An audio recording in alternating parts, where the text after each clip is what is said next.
Tyler. Back in June, as part of an executive order announced by the Biden-Harris administration to streamline the immigration process, some significant changes were introduced that impact how certain applicants can obtain residency. Those changes started today. First Alert 7's Isabella Garriga met with an immigration expert to discuss these changes and what they mean for families who may be navigating that immigration system. Isabella? The process to apply is extremely similar to what it was before, but the significant change is that people no longer have to go to their home country while they wait for approval.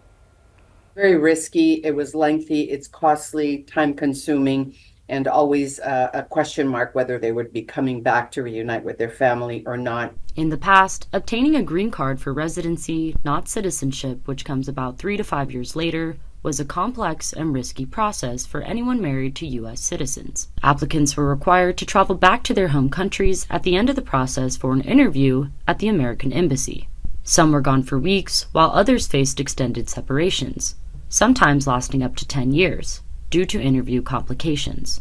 It means that that spouse, who is part of a family, who has children that are typically U.S. citizens, that spouse now doesn't have to leave the country during the review process of their green card. Under the current system, USCIS has the discretion to approve or deny applications. Applicants must prove good moral character, pose no threat to national security, and have lived in the U.S. for at least 10 years as of June 17, 2014. They must also demonstrate that their marriage to a U.S. citizen, whether by birth or naturalization, is genuine.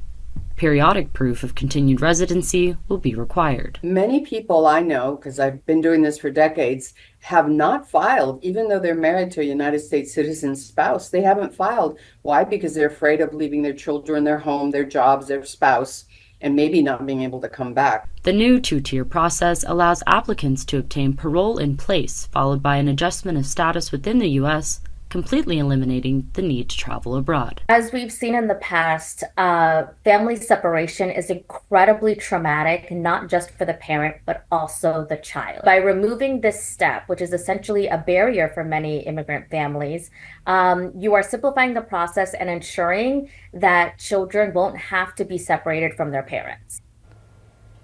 This method is more affordable at $580, faster since it's online-based, and most importantly, allows applicants to stay home with their families while working in the U.S. However, it is recommended to be cautious of scams. Always apply through official government sites or consult a licensed attorney. Reporting for First Alert 7 News, I'm Isabella Garriga.